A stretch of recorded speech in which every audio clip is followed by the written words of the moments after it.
কেমন আছো আমার প্রিয় বন্ধুরা? আশা করছি তোমরা যে যেখানেই আছো সকলেই ভালো আছো, সুস্থ আছো।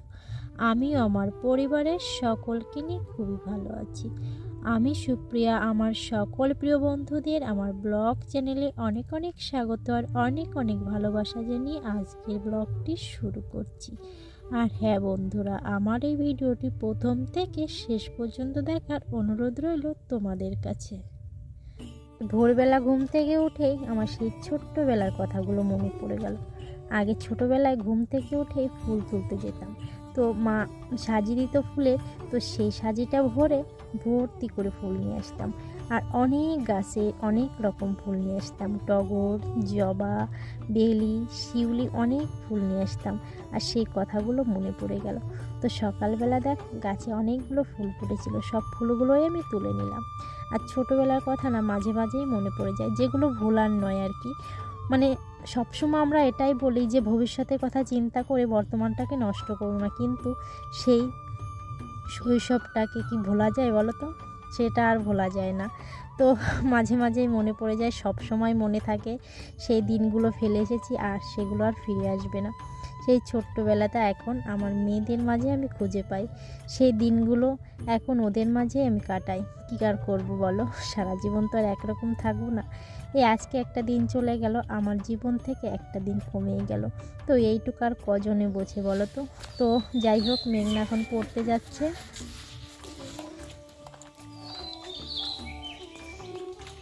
টাটা মা।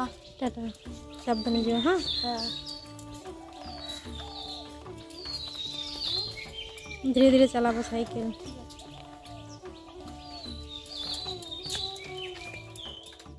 মেয়েদের জীবন কি অদ্ভুত, তাই না? বিয়ের আগে শুনেছি বাপের বাড়ি, আর বিয়ের পরে শুনছি শ্বশুর বাড়ি। স্বামী, শ্বশুর, বাবা মা, এই দিয়ে আর কি মেয়েদের পরিচয়।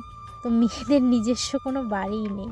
তো এতদিন আমি বুঝতে পারলাম যে আমার নিজস্ব কোনো বাড়ি নেই। কোথাও গেলে বা কেউ জিজ্ঞাসা করলে এটা আমার শ্বশুর বাড়ি, ওটা আমার বাপের বাড়ি। তো মেয়েদের নিজস্ব কোনো পরিচয় নেই। তো ভাবলাম যে চিন্তা ভাবনা করে কোনো লাভ নেই, নিজে পায়ে দাঁড়াতে গেলে কিছু একটা করতে হবে। তো যাই হোক, অনেকটা কষ্ট করে এই অবধি এসেছি।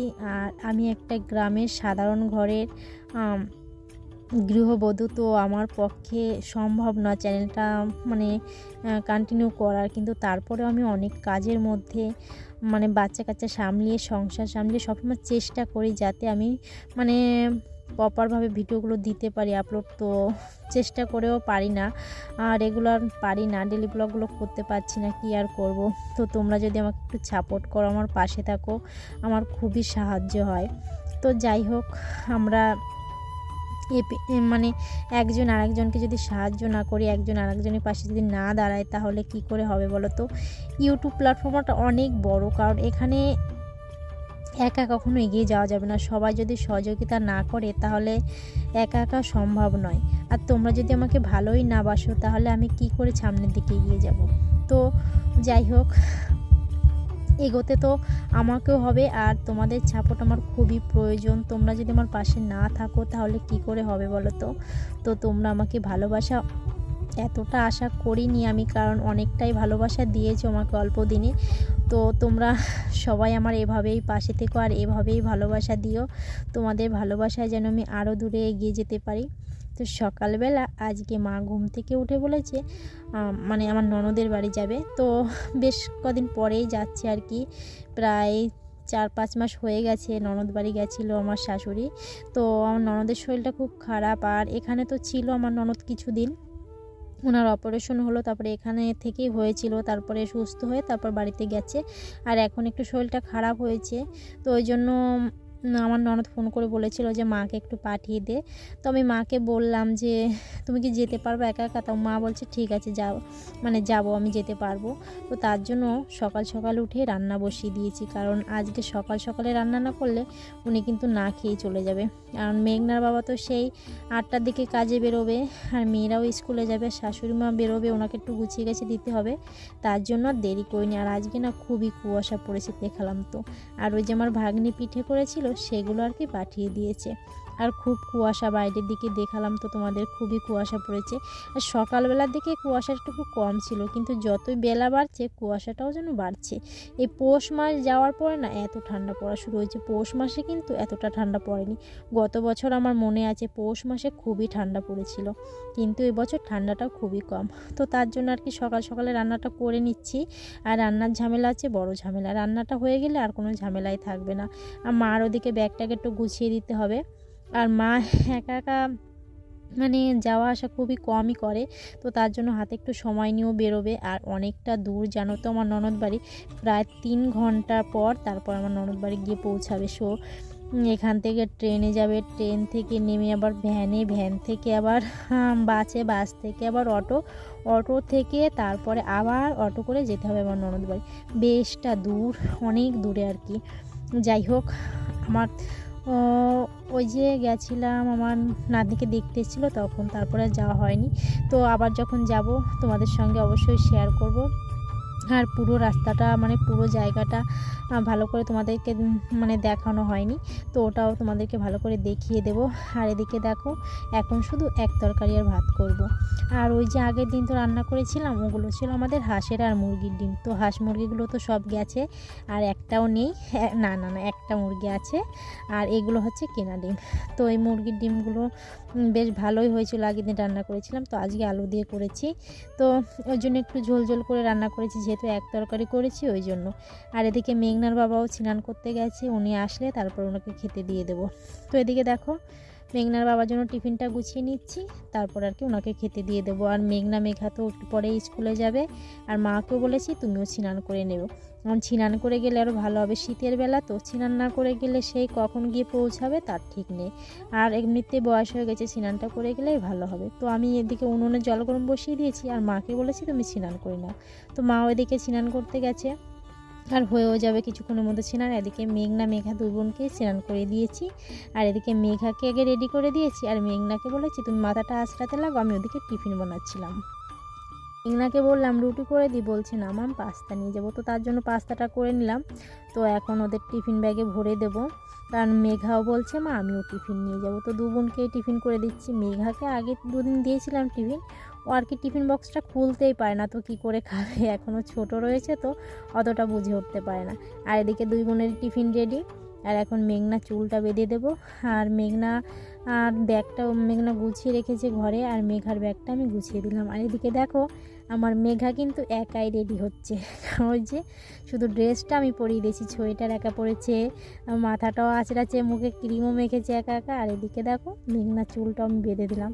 আর মার তো স্নান হয়ে গেছে, মাকে বলছি মেঘাকে একটু দিয়ে আসো তুমি, কারণ মা আবার যাবে, ওই যে বললাম না দিদিদের বাড়ি যাবে। আর মেঘনার বাবা কিন্তু অনেক আগেই কাজে বেরিয়ে গেছে, ওটা তোমাদের সঙ্গে আজকে শেয়ার করা হয়নি। তো এদিকে দেখো মেঘা বলছে মা আমার মাথাটা ভালো করে আঁচড়িয়ে দাও। তো আমি বলছি ঠিক আছে, ভালো করে আঁচড়িয়ে দিলাম, এবার ঠাকুমার সঙ্গে চলে যাও স্কুলে। বলছে তুমি আমাকে দিতে যাবে না? আমি বলছি না, ঠাকুমা যাবে, সে তুমি চলে যাও ঠাকুমার সঙ্গে। তো মেঘনার ব্যাগও গুছিয়ে দিয়েছি, মেঘার টিফিনও ভরে দিলাম। আর এদিকে দেখো মাকে বলছি তুমি একটু দিয়ে আসো ওকে, কারণ বেশি দূরে তো না, একটু কাছেই, তো মা হেঁটে গিয়ে দিয়ে আসবে। আর মাও রেডি হচ্ছে, তো মাও একটু ব্যস্ত হয়ে পড়েছে। তো 9:30 10টার মধ্যে একটা ট্রেন আছে, ও ট্রেনে যেতে বলে তাড়াতাড়ি হয়ে যেত। এদিকে মাকে বলছি তুমি দিয়ে আসো। তো দেখো মেঘা তোমাদেরকে টাটা করে দিল, এখন স্কুলের দিকে যাচ্ছে। তো মা আগেই চলে গেছে, আর মেঘা দৌড় দিয়ে চলে যাবে। আর মেঘনাকে বলছি তুমি এবার তাড়াতাড়ি করে রেডি হয়ে চলে যাও। রেডি তো হয়েই গেছে, শুধু সাইকেলটা নিয়ে এবার যাবে। ওকে সাইকেল নিয়ে যাওয়ার পর থেকে আমি আর একদিনও যাইনি স্কুলে, একাই যাচ্ছে। তো এদিকে দেখো মেঘনা এখন স্কুলের দিকে যাচ্ছে। তারপর আর কি মা আর আমি খাওয়া দাওয়া করে নেবো। মা তো বা দিদিদের বাড়ির দিকে যাবে, তারপরে কটা কাঁচা ধোয়া আছে সেগুলোও করতে হবে। তো এদিকে দেখো মেঘনা চলে গেল, তারপরে মা আর আমি দুজন মিলে খেলাম। খাওয়া দাওয়ার পরে এখন মার ব্যাগটা গুছিয়ে দিচ্ছি। তো শীতের সময় না কাপড়ের থেকে বেশি হয় শীতের কাপড়, তো ওই জন্য শীতের সব কিছু দিয়ে দিচ্ছি। আর ওইদিকে না খুবই ঠান্ডা একদম, মানে আমরা তো গ্রামে থাকি, এর থেকেও বেশি গ্রাম, তো ওইদিকে খুব ঠান্ডা, ওই জন্য মাকে বললাম শীতের কাপড়গুলো বেশি করে নিয়ে যাও। তো মোজা টোজা সব কিছু ভরে দিয়েছি, আর এই চাদরটাও দিয়ে দিচ্ছি, যদি ট্রেনে ঠান্ডা লাগে মা গায়ে দেবে। আর উপরে মানে ভিতরে একটা মোটা সেরকম মানে চাদর দিয়ে দিয়েছি, কারণ ওটা ওখানে সকালে গিয়ে গায়েটায় দেবে। আর এটা একটু হালকা আছে, এটা বলেছি টেনে ভিতর যদি তোমার শীত লাগে তাহলে পরবে। তো এদিকে দেখো মার পান টান সব কিছু আর কি মা দিচ্ছে, আর আমি সব গুছিয়ে দিচ্ছি। আর এটা হচ্ছে মায়ের ওষুধ, তো ওষুধ টষুধ সব ভরে দিলাম। আর মায়ের ছেলে তো সেই সকালে কাজে বেরিয়েছে, আর এখন মাও চলে যাবে, মেয়ে দুটো স্কুলে গেছে, মেঘনার বাবা কাজে বেরিয়েছে, বাড়িটা একদম শান্ত হয়ে যাবে। তো মার ব্যাগে জলের বোতলটা শুধু দেওয়া হয়নি, তো আমি ব্যাগটায় জামা কাপড়গুলো ভরে দিয়েছি, এবার জলের বোতলটা দিয়ে দেবো। কারণ জলটা হচ্ছে মেন, কোথাও গেলে না জলটা না নিয়ে গেলে না, মানে জল নিলে বেশি তেষ্টা পায় না, জল যদি জল না নিয়ে যায় তাহলে আর বেশি তেষ্টা পায়। ওই জন্য মাকে জলটাও দিয়ে দিলাম, উনি একটু মাঝে মাঝে একটু পান টান খায়, ওই জন্য জলের বোতলটাও দিয়ে দিলাম। তো এখন মাকে একটু এগিয়ে দিতে যাব, আর তারপরে এসে আর কি স্নান টান করে ওই যে কটা কাপড় কাচা আছে সেগুলো কেচে দিয়ে একবার স্নান করে নেব। তো ওই জন্য আজকে ব্লগটি বেশি বড় করব না, কারণ মাটাও চলে যাচ্ছে, আর একটু পরে মেয়েকেও আনতে যেতে হবে, মেঘাকে। তো মেঘার তো সেই 1টার সময় ছুটি হবে, আর মেঘনার সেই 3টে, বাড়ি আসতে আসতে 3:30 মতো বেজে যাবে। তো ব্যাগটা পুরো গোছানো হয়ে গেছে। তো মাকে বলছি ঠিক আছে তাহলে এবার চলো, আর সাবধানে যেও। তো মা বলছে ঠিক আছে, বেরোনোর আগে তোমার দিদিকে একটু ফোন করে দিও। তো দিদির কাছে ফোন করলাম, দিদিকে বলে দিলাম তুমি মাকে নামিয়ে নিও বাস থেকে, আর এখন আমার শাশুড়িকে আমি এগিয়ে দিতে যাচ্ছি। তো দেখো মা রেডি হয়ে গেছে, মাকে কিন্তু খুব সুন্দর লাগছে। তো আমার প্রিয় বন্ধুরা, আজকের ব্লগটি এই পর্যন্ত। তোমরা যে যেখানে থাকো সকলেই ভালো থেকো, সুস্থ থেকো। দেখা হবে পরবর্তী ব্লগে। টাটা।